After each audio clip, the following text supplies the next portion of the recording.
This video is about the recent Gacha Revenue update for September of 2024. And this is a remake, by the way, only because I have different thoughts now, and the last video wasn't ideal enough for me. That one was just basically me reacting to the revenue and giving some thought, but I think this one that is more, formatted, I can get my thoughts out more clearly and, probably come up with better jokes. You understand? Overall, the other one was just cringe. But anyway, enough about that. Let's talk, okay? So, taking a look at the revenue charts, Honkai Star Rail, Genshin Impact, and Zenless Zone Zero are still sitting pretty at the top of the charts. No surprises there. I'd also really like to mention Love and Deep Space is also at the top, sitting at a 63 million revenue in second place. Oh my god!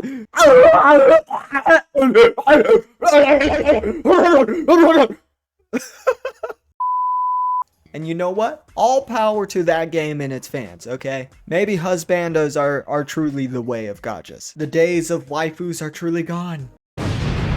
Anyway, this video is mainly about Wuthering Waves because if you notice, it's not at the top like the others. It's down there a little bit, residing at only 11 million earnings for global. This is all on mobile, by the way. Now, one might think that these earnings are for sure on the lower end, which it is, especially compared to the other gacha games. It's understandable to be concerned about these numbers. But listen, as the great CEO of Kuro Games said, it's okay as long as we survive, right? And you know what? It is okay. Wuthering Waves is indeed surviving. Here, let me put it in perspective for you. Take a look at Tower of Fantasy. Remember that game? No. That game is still kicking after all this time, despite not making anything near what Wuthering Waves is making. So, the way I see it, if that game can survive, then I have faith Wuthering Waves is good. Also, I should mention that these so-called earnings from Sensory Tower aren't to be trusted entirely. You might have noticed, but this is the updated version of the September Gacha revenue. The previous one said that Wuthering Waves only earned 6.7 million. Compared to the 11 million on this version, that's a decent difference. Still, even at 11 million, all of this data is just estimated guesswork. It's not exact. How does one even get this data anyway?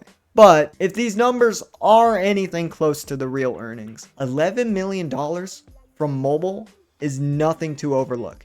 I'm pretty surprised that it could make that much because let's be real, the mobile experience of Wuthering Waves isn't that good, at least as far as I know. So the fact that it managed to pull that amount of money is commendable. Again, like I mentioned, this is only mobile earnings. I know most of us are playing on PC, and I bet PC has earned way more money than that of mobile. So it's not over for Wuthering Waves, guys. It won't ever be. Even with version 1.3 being an amazing update with the Shorekeeper, the new location, and the story, we still have more bangers coming.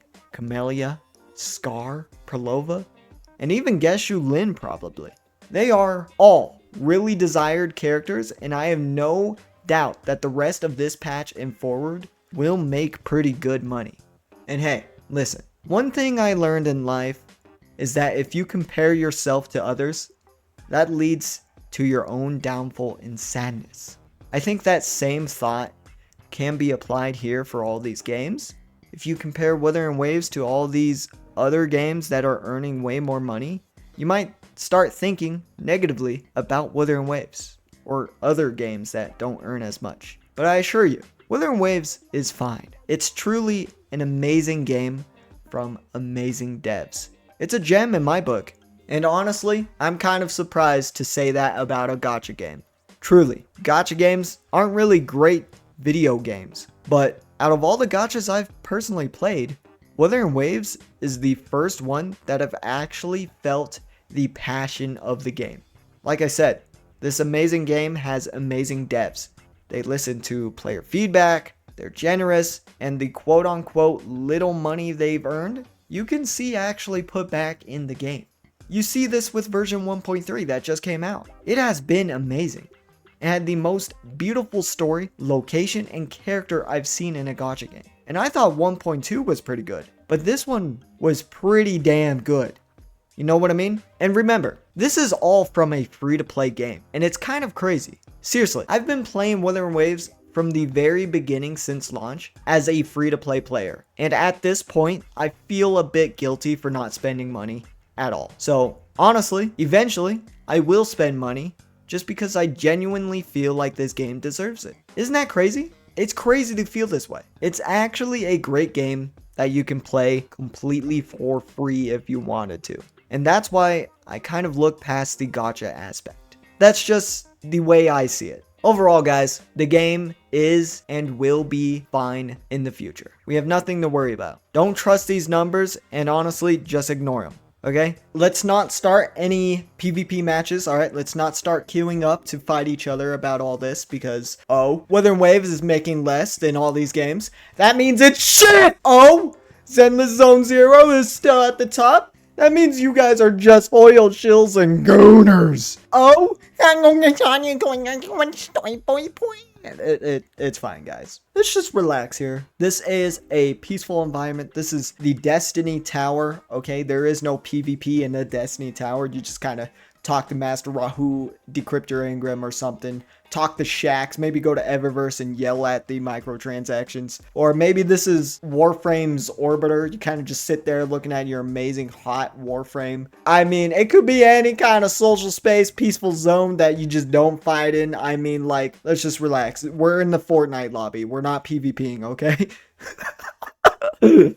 So yeah, anyways, stop. Just play your games and have fun, okay? No one cares. Alright, the numbers don't mean shit. Well, they do a little bit, but at least not these ones because we don't know the real numbers, alright? So just take everything with a grain of caution and just play your games and have fun. And for my Wuthering Waves players that are watching this, remember another thing that the Kuro CEO said. I have 3 principles. Love yourself, love the game, love your players. That's a great mindset. This is a great CEO. So Wuthering Waves is in good hands. It is. Let's all just relax here, okay? We'll be fine. Anyway, I hope you enjoyed the video. Please consider liking and subscribing if you did. And before you go, if you need another positive video, consider clicking on this video right here. I personally think it's a good watch because yours truly made it. Yeah. No, but seriously though, it's a video about sending a more positive message for the community. I would recommend actually watching it if you want to, hear it. But yeah. Anyway, thanks for watching. Let me know down below in the comments what you think. And yeah, I'll see you guys in the next one. Goodbye, my Chad Muffins.